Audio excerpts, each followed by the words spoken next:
Coming up on episode 63 of Creative Writing, I'm talking with Rachel Matthews from A Southern Fairytale about food blogging and so much more.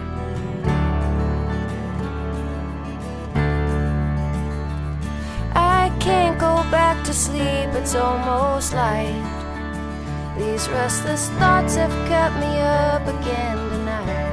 Hello, and welcome to Creative Writing. I'm your host, Kirsten Oliphant, and I'm so glad that you're here.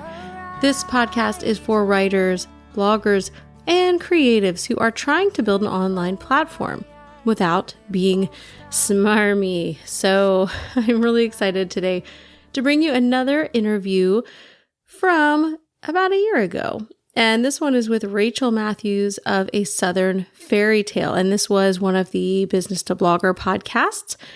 And again, Business to Blogger is not with us any longer. So I'm repurposing all the content here because these interviews are too good to leave behind. And I'm super thankful to Holly Homer of hollyhomer.com for sponsoring these episodes. So I want to just kind of give a little bit of a caveat or I can't think of the word I want to use, a forewarning. I'm going to be doing a couple of episodes in a row, a few weeks of food bloggers. And for those of you who are listening who are straight up writers, you may be thinking, okay, I'll just skip over these because they're not from writers or they're not related to self-publishing or traditional publishing. And I just want to kind of explain a little bit about these episodes, but also kind of about me and the podcast in general. If you hadn't noticed, I have a little bit of an eclectic taste, and this podcast and the creative writing site and brand were really my attempt to niche down, which is laughable because I don't niche down well. Raise your hand if you also don't niche down well. And if you don't know what that means, basically niching down means choosing a more specific focus so you can have a more targeted audience. And my lifestyle blog, which is where I got started blogging, KirstenOliphant.com, really is a reflection of my eclectic taste. But every year when I did sort of a survey of my readers, the one thing they didn't want to hear me talk about or write about there was writing and blogging. So I really wanted to talk about those things and decided to start a new site. So if you go over there, you'll see even a less niche down version where it's mostly parenting, but there's food posts and every now and then I talk about my faith. I used to talk about roller derby when I played, and it really is eclectic, and that's who I am. So when I started this podcast, I thought it was going to be super focused. And the reality is, even when I focus down and niche down, I have a sort of wide curiosity, I guess. And I feel like I also learn well from a lot of different places. And I think, talking with Joanna Penn earlier this year, and I don't have the episode right in front of me, but if you look back through the archives, you can find that episode.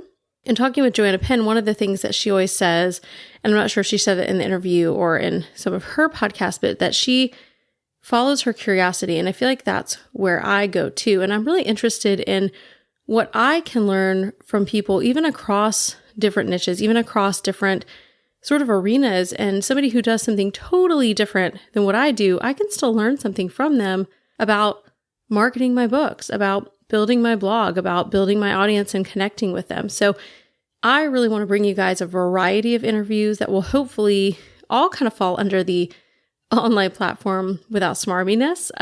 But you are going to get a lot of different kinds of people. And so I'm sure some episodes will speak to you more than others, but I hope that you, like me, can learn to kind of pull the pieces out from different people who may not be anywhere related to what you're doing and see how those wise things can help you.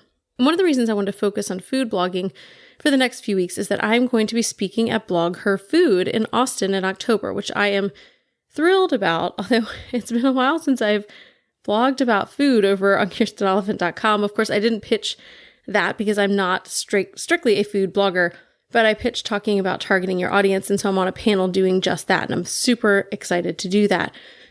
And one of the things they asked us for was a quote that they could use kind of making a share card for social media. And my quote kind of went something like this, that I think food bloggers are some of the smartest bloggers around. And also, I hear they carry free food with them. So the second's probably not true. Although it does help if you have a food blogger who lives near you. And Rachel Matthews, that I'm interviewing in this episode, does live near me, which is really beneficial to me. But food bloggers are really, really smart. A lot of them are so savvy in using the different platforms and in all kinds of ways. And I think you guys probably got a taste of that when I talked to Bjork Ostrom in episode 61, and even in episode 62, where we kind of had our random tech talk that I hope you enjoyed as well. But what I wanted to say is that there is so much that we have to learn from different niches. And so I hope that you guys, even if you are like not a food blogger, not even remotely a food blogger or a reader of food blogs, will still give these episodes a chance because there really is so much to learn. So here's what's coming up today with Rachel Matthews. And if you don't know Rachel, I first met her at the Blog Elevated conference, which I'm actually speaking at next month, also in October. It's a local Houston conference, and she was doing a photography workshop, which I didn't actually even get to take, but I did meet her. And one of my friends from Virginia actually had introduced me to her online first and was like, you've got to read this blog. And so thanks, Jenna, for that. And then I met Rachel in real life and was a little bit like, oh my goodness, I met this blogger that you recommended to me. And I was all a little fangirly, but she actually lives like a few miles from me. And so we have some blogger meetups that we've gotten to know each other, and it's been really fun. And she's fantastic. So in this episode and interview, there is a lot. It's a long interview. So I'm just going to share a few things that I think can really be taken away from this, whether you are a food blogger or not. And clearly there's a lot in here about food blogging. So if you are a food blogger, it's your lucky day. But if you're not, here are some of the things that you can take away. One of the biggies is how to work with brands. And she has a lot to say about not only pitching brands, but what it takes to sort of set up the relationship, the things you should already have in place, and more. So how to work with brands, which I think is relevant for bloggers, but also writers. You know, I feel like we're much more in a place of being business people as we are trying to make an income, especially if you're an indie author. And so there are various ways that you can make an income. It doesn't have to just come from your books. You can have books, you can do affiliate products, and we've talked about affiliate marketing. And you can also work with brands, or maybe some really great brands for things that you use, like maybe you use Scrivener, and that's a brand you could work with. So anyway, Rachel shares some great tips on how to work with brands. And then she also has a really nice section. I totally put her on the spot because she mentioned elevator pitch, and I was like, give me yours. And she did a great job. And so there's a really nice section on elevator pitch too, which is so important. And if you don't know what that is, you're going to get it right now. So if you want to connect with Rachel, I'm going to leave all her links in the show notes. You can find them at creativewriting.com/063. And you can find her at asouthernfairytale.com. She's on Pinterest, Instagram, Facebook. I'm trying to think if she's on Snapchat. I don't know because I don't spend a lot of time there, but I'm leaving links to all of her places in the show notes. And she has some delicious, easy Southern great Texas recipes, but you can make them if you don't live in Texas, but they definitely have a Texas flair to them. So without further ado, I bring you an interview with Rachel Matthews. So today we are talking with Rachel Matthews from A Southern Fairytale. How are you doing, Rachel? I'm doing well. How are you? I'm doing very well. Thank you. So today I wanted to talk to you about brand ambassadorships. And I want to start by saying I love your blog. You have just a phenomenal blog. It's a food blog, but it's so much more than that. I feel like you have a very conversational style of writing that draws your readers in and makes them feel like they're at home in some way, which is great. Thank you. And if they're not in Texas, I think they really get a great dose of Texas living on the blog as well. Yeah, I think so. Definitely, for sure. There's a little bit of a feel of the South in there. Just a small bit. Just a little bit. Well, I want to talk first to start off with how you got started and not only blogging, but also how you got started cooking and creating recipes. I started cooking actually at my granny's side, which, I mean, I feel like is such a Southern staple in so many homes, but it's so funny to me when I say that people are like, really? But my granny, when way back in the dark ages when I was in kindergarten was half a day. And my mom was an elementary school teacher. My father worked outside the home. And so granny would pick me up from kinder every day. And we would cook. She would cook for me and I would eat. And then I started, standing on a stool by her side. And that I really feel like so many of these amazing moments in my very young life and with family were always around food. My grandmother was always feeding people. It was her love language. And it really has very much become mine as well. And all growing up, I loved to cook. I loved to be in the kitchen. I loved to play with food and see how flavors would come together and what they would do, and to see people enjoying them and talking about them. And I worked my way, the end of high school and then through college, I worked in the restaurant. I did everything. I worked on the line. I worked dishwashers, back of the house, waitress, server. I mean, I did it all the way through restaurant management. And I always just loved food. Actually, the first day that I met my husband, his friends lived in my apartment complex, and we had a ritual that every time we'd all get off work, I would cook for them one night a week, and he happened to be there. So I joke that that's how I got him, because the first time I met him, I cooked for him. Excellent. So that really works then. It really does. Lemon chicken, it's amazing. But I've always loved to cook, and I've always loved to just get in, and I'll see a recipe in a cookbook or at a restaurant, and I'll see the name of it and think, that sounds incredible. And sometimes I eat it, and I think that is the most amazing thing I've ever had. Or this would be so good if it was done this way, and then I'll go home and play with it. Because I know what our taste profile is, but I also love to play with things. I mean, so many times I'll go through a grocery store, and I will just smell the fresh herbs, or walking through farmers markets, and that's how I'll get inspired and want to go play in the kitchen. And I got started blogging because when my son was born, he was really sick, and we had just moved when I was pregnant with him, and I was very sick with him. When I was pregnant, I didn't leave our home other than to basically go to the doctor's office, the hospital, or to give birth to him. And I was on mom sites that are now defunct, and I was sharing recipes and stories, and they said, you should start a blog. And my immediate response was, what's that? And then my next thought was, why on earth would anyone want to read about somebody else's life? I don't understand. But my father was living in Australia. We had family all over the country. And so it was a great way to kind of compile the family recipes and talk about what we were doing and share our stories. And then I found that there was this community of people that were doing this, and they were this amazingly supportive community of people going, oh, it's not just me, or that is so great, or let me tell you how I dealt with that situation. And I fell in love with the people that I was meeting, and they were just so wonderful and so sharing. And from there, my very first brand ambassadorship, I commented on a cowboy's wife. She was working with Velveeta, and I commented on her post, and back then it was just a PR person. There weren't like brand managers or any of this stuff. She came over and found my email on my blog and emailed me and said, I saw that you'd commented. I came over here. You are, what we're looking for, a real mom. You're talking about what your family's eating. Would you be interested in working with us? And for the 5 years that she stayed PR for different companies, she was one of the people that I work with the most.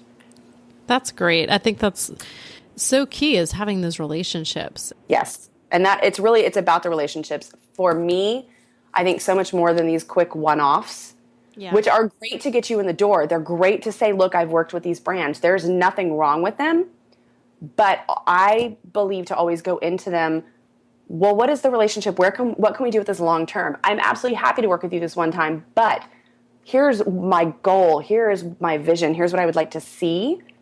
And always go into, it's so much more meaningful for it to be a long-term relationship, not only for me personally, but also for my readers. Because, sometimes you'll see like this person works with brand X, and then 2 months later they work with brand Y, and their competing brands are so similar.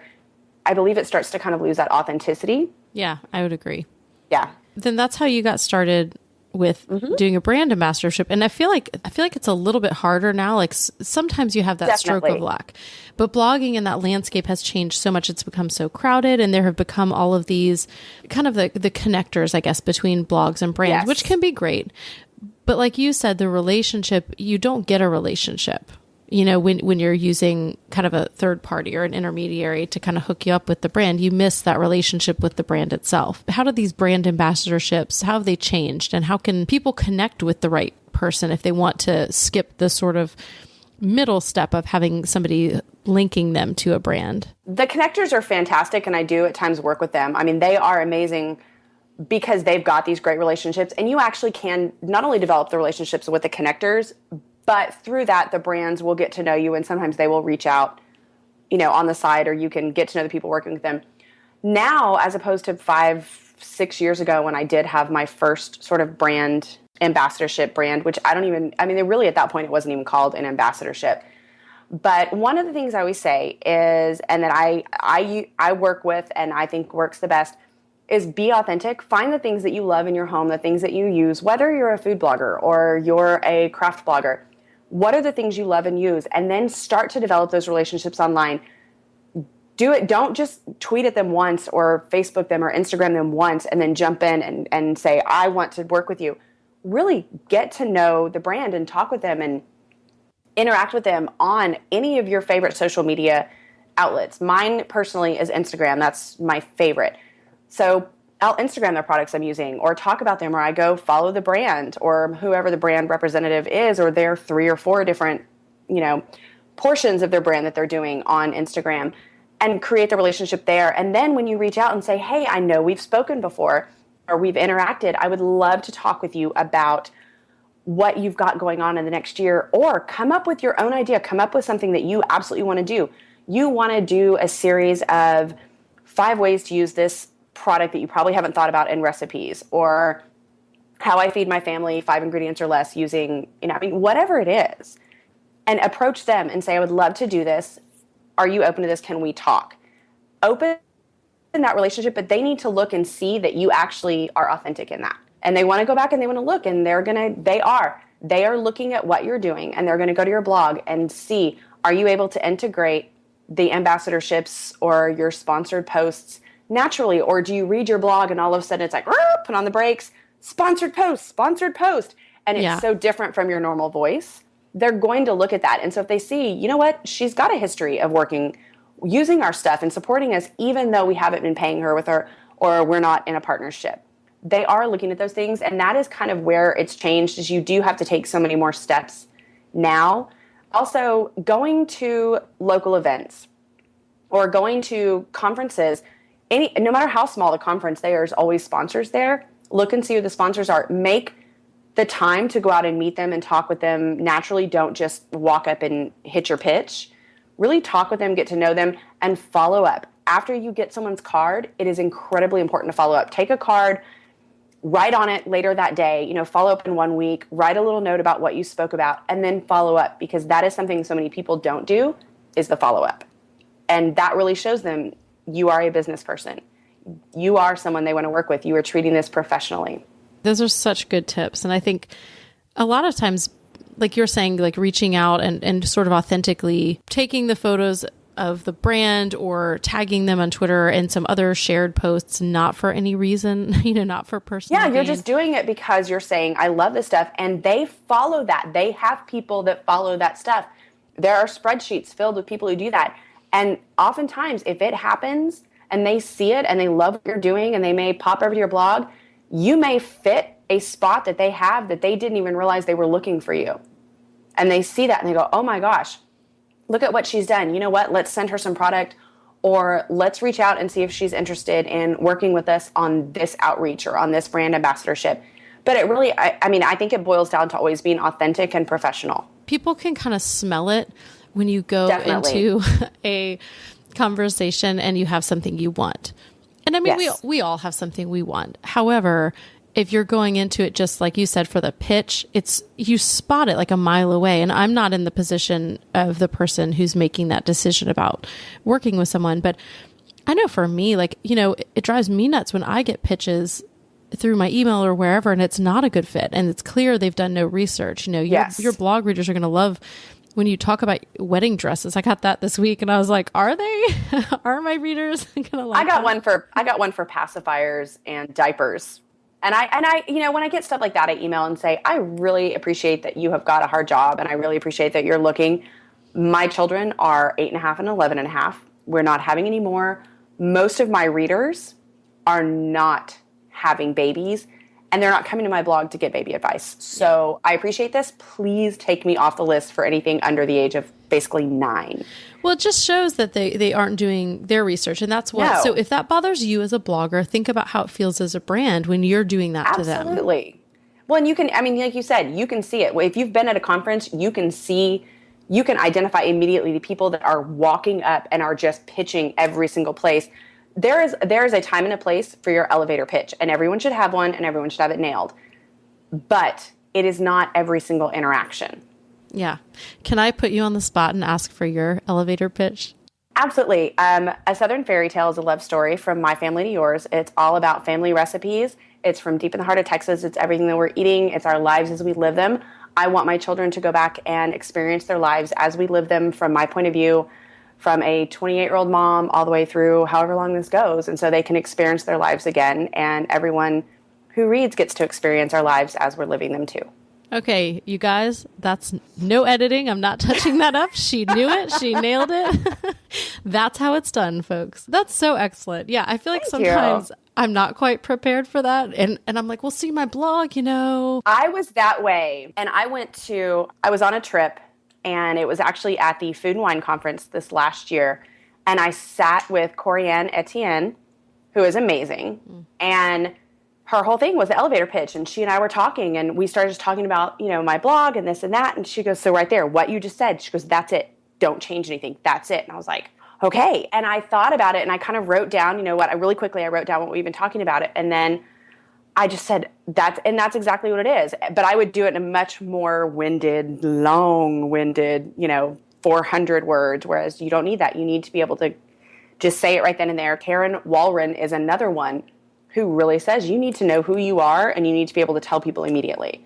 And so those two women, I was like, okay, they've got this. I need to do this as well. It's an important thing to do, and you will feel kind of funny, but I sat and I practiced it, and I recorded myself on my phone. And sometimes it changes by a couple of words, just depending.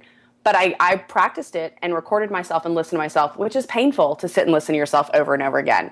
But it saves you when someone like me puts you on the spot on a podcast, and then you do awesome. So and you don't stutter and trip over your own tongue and go, hold on, can we do that again? Yeah, but it still sounds like your natural speech patterns. You know, like it sounds very professional, but it sounds like you. And so that's what's I think is amazing. And I think that really carries through in your blog. Like you don't just say that, you know, that's not just your pitch. That's who you are. It's very representative of you. And I think maybe something that people should do also is have somebody else listen and make sure what you're saying actually does describe your blog. I've worked with friends who've kind of been readers for me, and every now and then I'll read something of theirs or they'll read mine, and I'm like, that sounds awesome, but that is so not what you wrote. Yes. You know, asking for feedback on that would probably be really helpful to make sure that you know your blog. You think you would, but sometimes you need that outside opinion. Well, but sometimes you have an idea of where you want to go with your blog, and your elevator pitch starts to, you know, encapsulate that, and you need someone to come back to you and go, so talk to me a little bit more about this. Okay, then that's going to be your elevator pitch once you've reached that goal. But for right now, you're not there. And so if that's the pitch you give a brand, and then they go to your blog and they read it and they don't find that anywhere, there's going to be a huge disconnect. And they're not that they're going to discount you completely, but they're going to be wary because they're going to feel like you don't know who you are. And they want people, you are representing them. You are representing their client. You are representing their brand. Your face, your words, everything that you do represents them directly. And if they don't feel like you know who you are, why on earth would they want their viewership or your viewership or somebody who comes across you on Pinterest representing them? They don't want that. That's very true. And, you know, sometimes there's this idea of rebranding that sometimes happens with people. And I think if you're kind of wondering who you are, or maybe you don't realize you're wondering who you are as a blogger, your identity, doing this elevator pitch, I think could be really clarifying to your vision. Yes. And maybe help you sort of cull away the things that are not, it doesn't mean they're not you, but maybe not part of your blog, or maybe they're a different blog, or maybe they're just that part you keep on your private Facebook profile and no one else needs to see that. But I think the elevator pitch, I could see it being very useful, not only to working with brands, but just to help you firm up that sense of your identity and who you are. Well, if you find that you have those things that you desire to do, but it doesn't fit your blog, you know what? There are some incredible sites you can go write for, and that may be where you're able to explore that part of your creativity. You know what? I know home bloggers who love to do recipes, but they don't want to do them on their blog, or just multiple different bloggers that want to write about food or want to write about home crafts, but it doesn't fit their blog. They've gone out and pitched the online magazines and the websites and all, you know, there's too many to name. But they pitch that, and then they get paid to write somewhere else, explore that creative side of themselves while keeping their blog true to what their original vision was for it. That's a great suggestion. And yeah, I've done them, and I've written for some that I love, and I've been pitched by some that have not been a fit for me, but I have then reached out to other people and said, I think you would be great for this. Do you mind if I submit your name? I've been blogging for a long time, but I blogged sort of in isolation. And I feel like the blogging landscape has changed so much since I started and since you started. So how do you see food blogging as, how has it changed, and how do you feel like it's different now, and how do you find kind of that fit? The biggest thing that has changed in food blogging is that one thing is we've all learned, and I say we all, it just encompasses a huge group. We've learned to write recipes differently. I did not know how to write a recipe. I knew how to read a recipe. I did not know how to write a recipe when I started. And if you go way back in my archives, I've slowly gone through and started rewriting them. But I didn't know how to order ingredients and really the proper way to write. And that's changed a lot. So many food bloggers are writing cookbooks and ebooks, but they're going in and researching and studying. And you're realizing that, this recipe, if someone goes in to make this and they don't know how to cook, you may intuitively know all the dry this, or you need to put them in the order that you actually use them. And you have to make sure that you put diced versus, whatever it is. We are all learning to write recipes better. The biggest change that I've seen is visually. It's the photography. It is the styling of it. Because way back when I started, not we all, because there were some that were just incredible, upper echelon of just amazing from the get-go because of their backgrounds. The majority of us just snapped a picture, however it was, and stuck it up there, and that was fine. There was no Pinterest. There was barely Facebook. There was not Twitter when I started. And now, you have to think about, how am I going to style this? How is this going to be appealing? You don't have to. But if you're doing this as a business and you're doing this to attract readers and you're doing this to work with brands and to be representative, you do have to take that into consideration. You need to have your style. You need to know it. Absolutely. Feel free to develop it. It can change. That's okay. But that's one of the biggest things I've seen is when you go back and look at my way back when posts to what I'm doing now, the photography has changed so much. The one thing I have not seen that change is that we all support each other. Everybody is very, very supportive. Food bloggers love food, love each other, and love to talk about it. And it's funny because there's no reinventing the wheel. So many times you'll see several people come out with a very similar recipe at the same time. And you see it now more because of Pinterest and because of all these. But what's great is that I've done this. I've had friends that have done this with me, go in and go, great minds think alike. Here, if you like mine, go check out Rachel's version of this, or Dine and Dish's version of this, or, Aggie's Kitchen's take on this. It's the support that I think is so incredible. But it's everybody just kind of realizes, you know what? We're not out here hurting each other. Everybody is here to share, because food is something that you share with the people that you love. You are inviting everyone around your kitchen table. So share that, create somebody, because your readers are there. Nobody's reinventing the chocolate chip cookie. Of course, there's all different takes.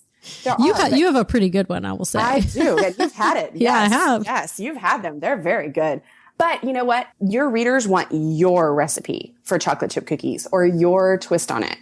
And there's so many more people online now, and there's so many more recipes and Pinterest and all this, that it really has kind of changed. It's a little bit more competitive if you're looking at numbers and doing this. But what it's done is it's opened up the world, and it's opened up, my kitchen to someone across the world for me. But it's also, I'm getting to take a peek into my friends in the North and in Canada and in the Midwest into their kitchens. And they're getting a peek into mine that you wouldn't have had before unless you had those old church cookbooks or you traveled with your family.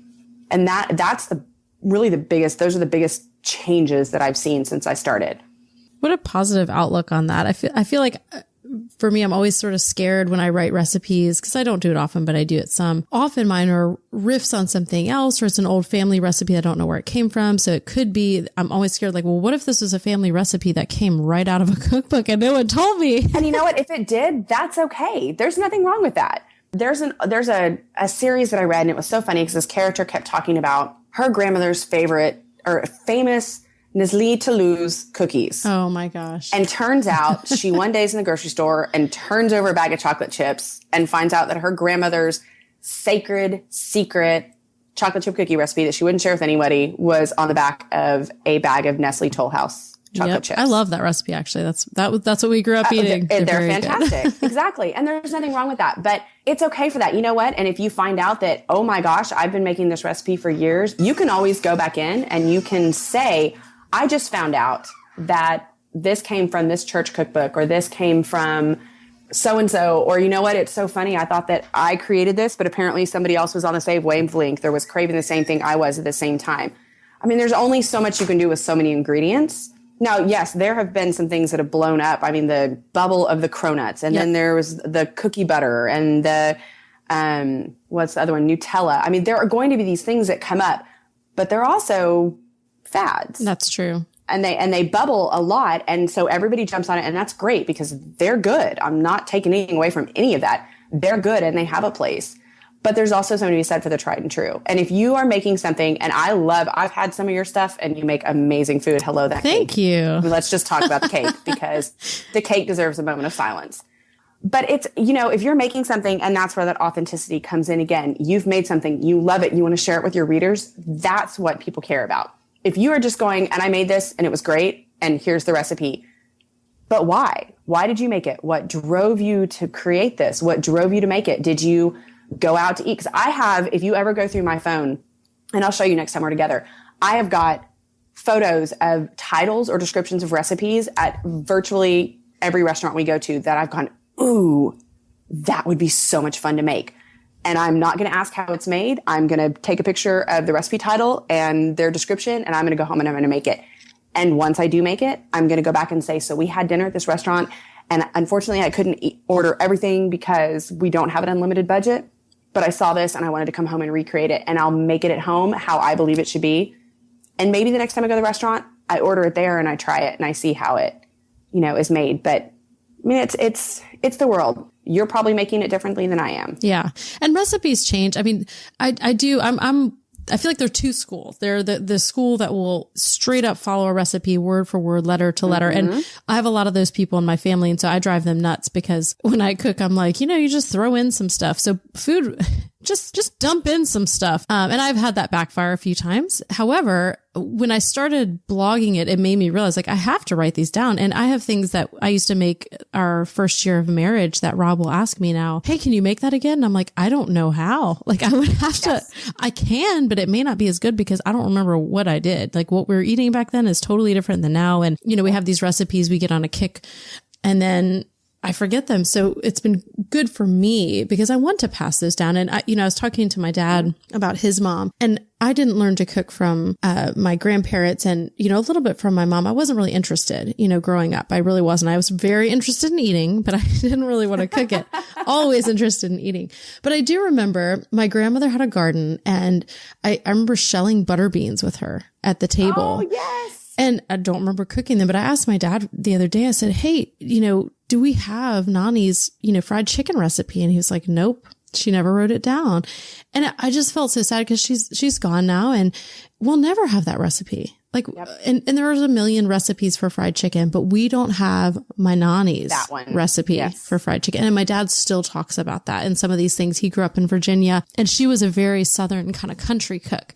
And so, it was fried chicken, and, he talked about, cooking green beans with the fat back, which is the best. And I'm sure she wasn't the only one, but there are probably different iterations that happened in her kitchen because it was her kitchen. Because what happens is these women that your Nani, my granny, my other granny, my dad's nanny, I mean, they cooked by feel. They would grab a pinch of flour, and it wasn't a pinch as we think of a pinch, or a measuring spoon that you get at World Market says a pinch. They pinched it. They had been doing it for so long. They knew the feel of it. They knew what it looked like in the bowl. What we've started doing, and I'm very passionate about this, especially after losing my grandmother, who unfortunately had declined due to something that's very similar to Alzheimer's a few years before her eventual passing. And then Nathan's mom, Nathan's grandmother, I mean, they're all gone. So all those recipes that were never written down are gone. And what we've done is those of us, my brothers, my mom, Nathan's brothers, is we'll go, okay, we kind of think we've got this. Everybody sit and think about it. And let's get the base ingredients. And then we all just play with it until we go, I think I have it. And then we get together. Okay, that's the closest. Okay, but okay, what did you do? What did you do? And we get together and go, this is as close as we can get. Eventually, maybe one day that will turn into exactly, but we've got this. And then we write it down. And I've been in the kitchen with my daughter and had the conversations about how Granny's tea was never written down. Granny's banana pudding was never really written down. So many of these things. And she has said to me, Mom, will you always write your recipes so we always have them? And I said, well, baby, they're on the blog. And she goes, yeah, but you know what? I would love it if maybe we could do a notebook with your recipes written, because I also have a mad passionate love for handwritten recipe cards that are aged and cookbooks that are, spotted. And you can tell this was a favorite because it is worn and torn and covered with splatters. And so that is one of kind of our family things, is we will figure all this out, and then there will always be documentation. And we work to, especially in the summer, I get my kids in the kitchen, and these are my favorite recipes growing up. What are your favorite ones now? And then I tell them my memories around those recipes, and I tell them the stories that I have, and then they create their own. And I many times have used those in brand ambassadorships because they've worked so well. They've approached me. I want you to talk about cooking with your kids or your favorite memory. Oh my gosh, you know what? I've got this incredible story about this recipe, and I just made this with my kids, so I would love to redo this. And it works. And that, not that I'm doing it for an angle, it just happens to work. And those are those ones where, this was kind of meant to be. Yeah. But that's what they want. They don't regurgitate their press release or make it so perfectly squeaky shiny, because nobody wants to look at perfection. It doesn't make you feel good.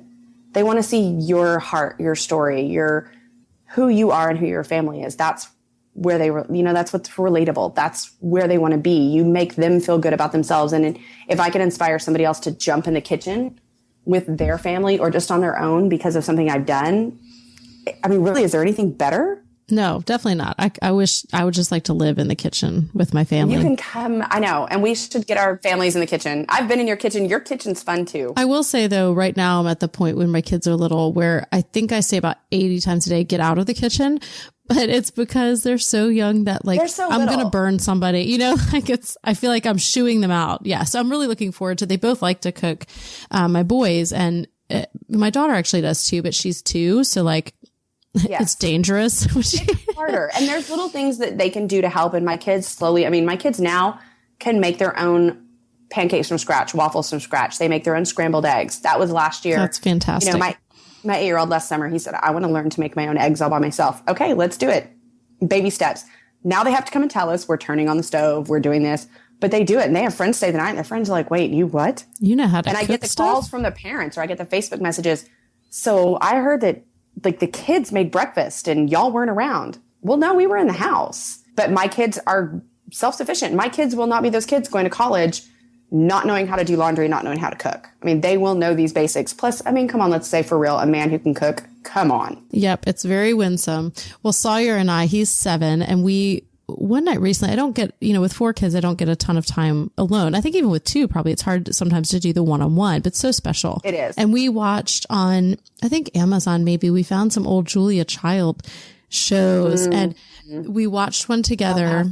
It was so fun. We watched one together, and I love that he wanted to watch it with me. And we watched one where she poached eggs. Oh, I've seen that one. Have you? Yeah. So I was like, I have never poached an egg, and now I know how, and I love eggs. And so he was like, let's poach some eggs. And it was like 9 p.m. And we went in, and, while we watched the episode too, we decided they should be called ghost eggs because, they look a little. They do look like ghosts. So we started calling them ghost eggs, and we went in and made ghost eggs from Julia Child's recipe, and they were delicious. It was great. And, I had to keep him away from the flames because he's 7. Yes. And hey, we all like fire, but it was such a neat moment to spend that time.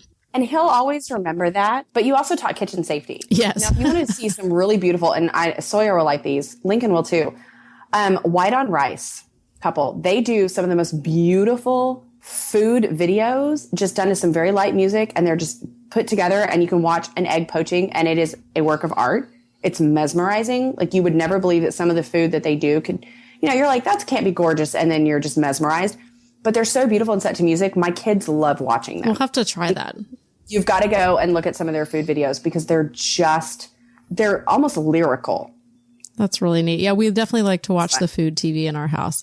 Yes. At least some of us. And I make them, whether they want to or not. Every so often, you have to intersperse something like Chopped with Dora because Dora. You can only have your kids chanting and responding for so long before you really have the urge to poke something in your own ears. Yeah, I want to poach myself after that. You do. And my kids, luckily, we're out of those, but I vividly remember that. So that's when you turn on Julia Child. And yes, it is. She's so entertaining. So she's so energetic and has just this voice that is mesmerizing in its own way. And her character, her whole visage was just so kind of bigger than life and made for the screen. And of course, little kids are just going to go, wow. And this woman who's just larger than life doing all these amazing things in the kitchen.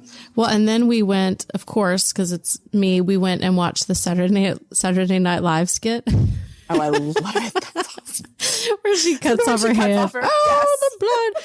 And then there was another one. Then we got stuck on YouTube, looking up Julia Child videos. And there's one where she went on David Letterman. And I'm going to have to link to it. It was the best. The burner that he got for her didn't work. And she was supposed to make hamburgers. And so she made it without heat. And so it didn't cook at all. And she was like, basically called Dave a pansy and was like, oh, we're eating this raw burger. And he was like, it's a raw burger. And she was like, nope. You're going to eat it. We're going to eat it. And they did. Anyway, I'll link to that to brilliant. You and in the show notes because for real, it was hilarious. And he and I both laughed. Well, I feel like, something that just clearly is even coming through this conversation, just this idea of food, this is invigorating me because I think sometimes you go on Pinterest, you go online, you see all of these food blogs, you see the crowd of perfect pictures, and coming back to it, this is bringing sort of the heart to be back into food blogging. And a lot of people have that heart and maybe have lost it a little bit because you get sort of distracted by thinking you have to have that perfect picture. And I get there sometimes, although my pictures aren't perfect, but as perfect as I can get them, or it has to have this, or no one can eat yet because I haven't taken the picture, or whatever it is. I think this is where it's at. And I think, as you said before, brands love that because when you think about commercials and sort of the commercial ad industry, it doesn't deliver what you can deliver on your blog in terms of authenticity and in terms of a real story. And that's just something that's invaluable, really. I mean, for them, they're not going to be able to recreate that with their ad teams. No. Something that you can do. Well, and it's once I was at a BlogHer Food several years ago, and there was a speaker, and he said, he was talking about, he was doing the photo editing and the Lightroom and doing these visually beautiful images. And I don't remember what the question was, but I remember, the whole audience basically stopped because he said, look, I'm going to tell you this. I am an art director. He said, you come to my blog and you look at my images and they are gorgeous. I am not the resource you are going to for cooking. You are coming to drool over my gorgeous magazine-worthy, beautiful print food. And he's right. His stuff is incredible and it's intimidatingly beautiful. But he said, the person over here is the person you're going to that is your recipe resource. Her images are lovely and inviting and beautiful, but they are inviting. You want to sit at her table and you feel like you can recreate that. That's what I always want to be. With my recipes, you do not have to have access to these out of control stores. You can have, a farmer's market or just your local, whatever your little grocery store is. And you can sit and make this meal with your family. That's what I want to be. You don't have to be trained as a chef. You don't have to have any training. You can sit and make my food. And that's kind of what I want it to be. I want you to just feel like you're at my kitchen table. And Pinterest is amazing. But at the same time, I think you're very right. I think it's so easy to be consumed in making these images that are so beautiful that the heart can kind of get lost. And I love going and looking. I have, a list of food blogs that I go just to look at their imagery because it is so astonishingly beautiful that it is just, you can look at it and just kind of get lost. It's like a moment of peace because they are just beautiful. But I do not ever cook from them. I want, I grew up on Southern cooking and I am learning to appreciate, I love all different kinds of cooking, but I want food that I can put on my table. And I want you, when you look at the images, sometimes it is taken legitimately. I have set this plate aside and it's over here and I turn around from it. And sometimes that is the plate that I go to and eat. Now, there are a lot of times, and I'll be completely honest, you do not want to eat anything that I have touched that I've been photographing because there are times it has been tweaked, touched, moved around, or left out for so long that, my mom has been here before. And she's like, I want to eat that. No, you don't. No, you don't. You don't want to touch that. Let me make you another plate. Because I've tweaked and played with, because I do want an inviting image. I probably would eat it anyway. Well, I'm just being honest. Yeah, it's like today I had photographed an avocado chicken salad sandwich. And I finally got it to be what I wanted it to be. And I had all this. And I texted a couple women that live close to me. And that, I just said, hey, I've got all this food. I need somebody to come get it. And they're like, we'll be there in a few minutes. Well, come get it. I'm sure your neighbors love you. Your neighbors love you. They said, are you not going to eat this? And I was like, oh, no, I'm going to. I just make so much. Let me feed you too. You got to find a way to give it away because that's what you do. Otherwise, you just eat the whole batch, really, is what happens in my house. Yes, which can be very dangerous. Yes, we like to give food away. But yeah, I mean, it all comes back to authenticity, I really think. And I love the beautiful, gorgeous, magazine worthy, and they have a place and they are very inspirational in their own right. But that's just not me. And I am inspired by perfection, but I'm not inspired by perfection, if that makes sense. Yeah, it does. And I think coming into Pinterest or somewhere like that, or even like all these food blogs or Food Gawker, I forget, we haven't even mentioned Food Gawker yet, but you sort of have to come in, I think, with the right mindset or remind yourself of the right mindset so that you don't get lost. I mean, unless that's your aim is to just create beautiful images, and that's fine. And go for it. But you know what? If you start to hate what you're doing, because you're trying so hard to achieve that, and then you don't enjoy it. I think if you get to that point where you are tearing your hair out over something and you are frustrated with yourself and down on yourself and just constantly doing the compare game, I think that's when it's time to take a step back and really look, am I doing this because I love it and is my passion?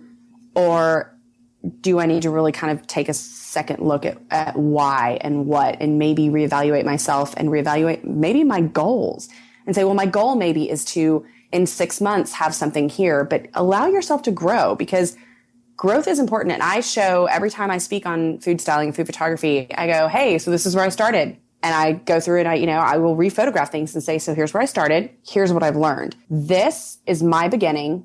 This is still my middle where I'm at now, 7 years later. You cannot compare your beginning to somebody else's middle. That's a great point. You can't, because you will, it's just beating your head against a brick wall, and it's painful, and you can't do that, because if you start to get into that compare game, it's so bad for your soul. It is. It's very deadening, and it can make you hate what you do. It can make you not want to go back in the kitchen. It can just, and it comes through, I think, in your blog and in your writing if you're not passionate about. Well, if you're working with brands and you have people reaching out to you, they're doing it for a reason. So hold on to that and remember why. There's nothing wrong with growth and always trying to improve yourself. That's fantastic. And just because maybe you haven't worked with a brand yet, it doesn't mean there's anything wrong with you. This space has grown exponentially. And yes, there's always something for everyone, but they just haven't gotten there yet. Well, if someone has gotten that, they've got their elevator pitch, they feel like they found their authentic story, they've got some decent photos and some good recipes. What's the next step to getting connected to these brands directly rather than going through an intermediary? How do you get a blog ambassadorship? You can, the basic way, and the way that's always, been true since the beginning of the blog brand ambassadorship sort of thing, is Google PR company, PR, and then whatever brand you're looking for. PR representative for. Go on Twitter. A lot of times on Twitter, whoever their brand representative is, they'll have, the brand X Twitter, but then they'll have a Twitter handle saying, I am the brand X Twitter person. This is my personal account. Start interacting there. You reach out, find your favorite posts, your ones that have your voice the best, the ones that have the images that you feel like, you know what, I am so proud of these. Have a media kit, even if it's the most basic beginner. Everybody needs a media kit if you want to work with brands. And there are so many different places that have a DIY media kit or how to do this. And there's people you can hire for very inexpensively that will do them as well. But reach out and just say, I'm starting out, or I'm doing this and I'm so proud of what I do and I love your brand. Goes back to creating the relationships prior to just reaching out. Say, I just want to get on, I would love to work with you. Here's my idea, or I just would love for you to keep me in mind for your next project. This is what I do. This is what I can offer you. It's not what you can do for me. Here's how I can help you. Here's how I can represent you. Here's what I can do for you.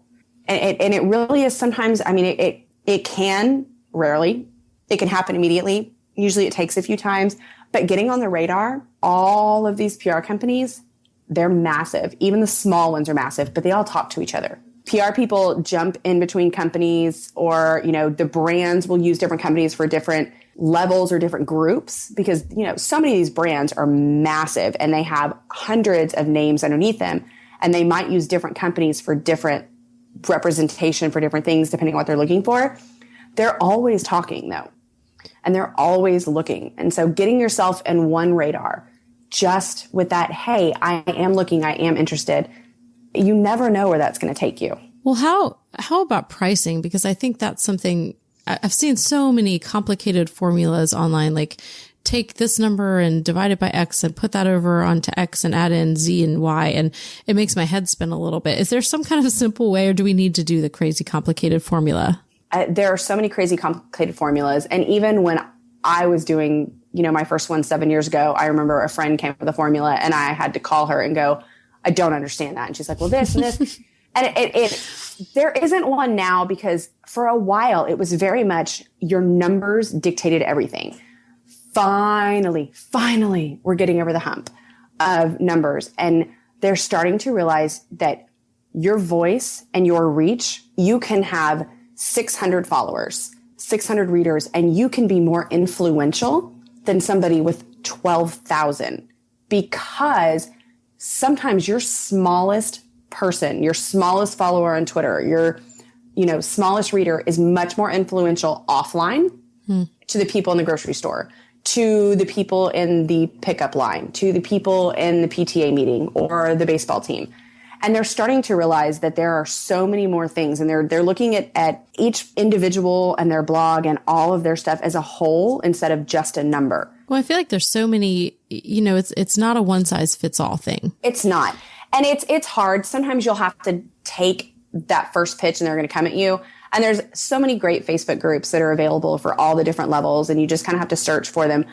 But they're there and they're available to go, well, I got pitched this, and what do you think about this? And here's the thing. The truth of it is there are different levels of different programs of ambassadorships where they will be using different bloggers. And depending upon how they're using that blogger and what they're using that blogger for, people will be paid differently. So sometimes you have to take, okay, this is what I got offered. Do I feel like this is fair? Ask yourself, is this worth my time? If I sit down and say, I spend this many hours creating a recipe, I spend this much time photographing it, I spend this much time writing or editing, look at that and then say, so if somebody's offering me $300 for this, if I take that in and I look at all this time and I say, so I'm basically getting paid this, is that worth it?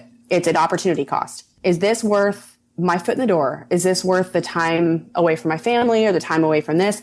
And if you say yes and you go, that is absolutely, I feel like that's a win, take it and go, this is my baseline, and go from there.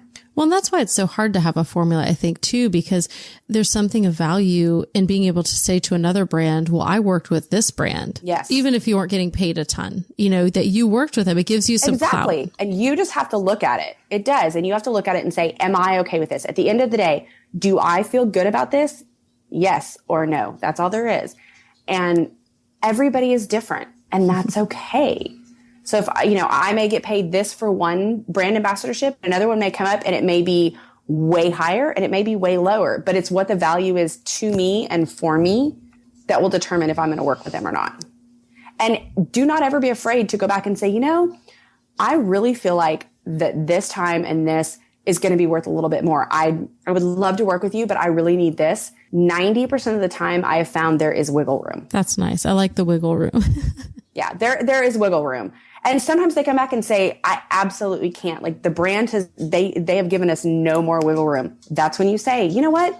Yes or no. And it's okay to say no. It's scary and it's terrifying, but saying no doesn't shut any doors indefinitely. That's great. I'm so glad to hear that, because I don't say no very often, but sometimes, you have to, because you've got real life. A lot of times saying no and giving them reason, saying, you know what? I really want to do this, but I just right now, this is what I have going on. I just don't feel like I can give you everything that I need to or everything that you deserve.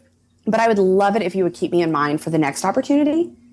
Please circle back with me, or I would love to come back with you if I have an idea. Always leave a door open, because if you just say, no, that's not going to work, well, you just shut a door. Why did you shut the door? Like always leave things open and just develop those relationships. And they understand a lot of times they have families, they understand, and they're coming to you because of who you are.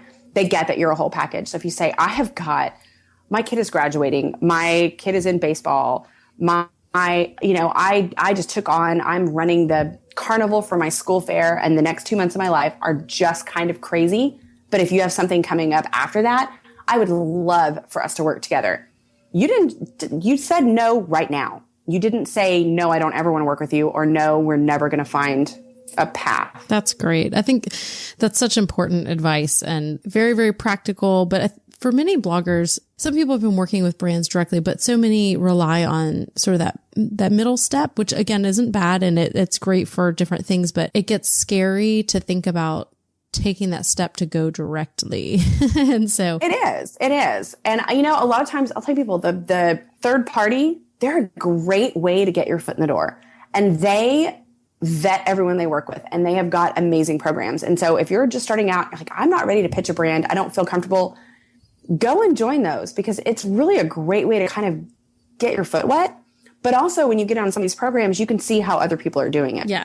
Yes, which is always excellent. As long as you're doing, like we said before, not doing the comparison game, but going in to learn things and appreciate the differences. Using it as research. Very much so. Well, Rachel, this has been wonderful. And I feel like I need to go either make something or just write down some recipes by hand so that they're saved and not lost on the internet.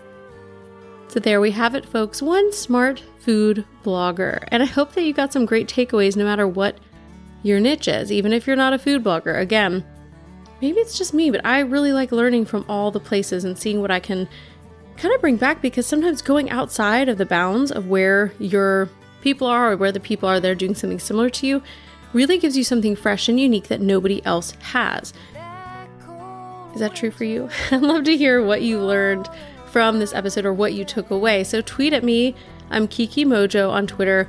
Let me know what you took away from this, or send me a picture of where you were listening from, because I love getting those pictures from you guys. Thank you again so much to Rachel from A Southern Fairytale for doing this interview with me. I'm just really excited to get to talk to you, and I'm so glad that I know you in person, so I can pick your brain anytime. And if you want to also connect with Rachel, again, find her at asouthernfairytale.com. Thanks so much to Jasmine Commerce of jasminecommercemusic.com for the lovely, lovely original music for this show. With that said, I hope you have tasty dreams, and I hope you have an inspired week.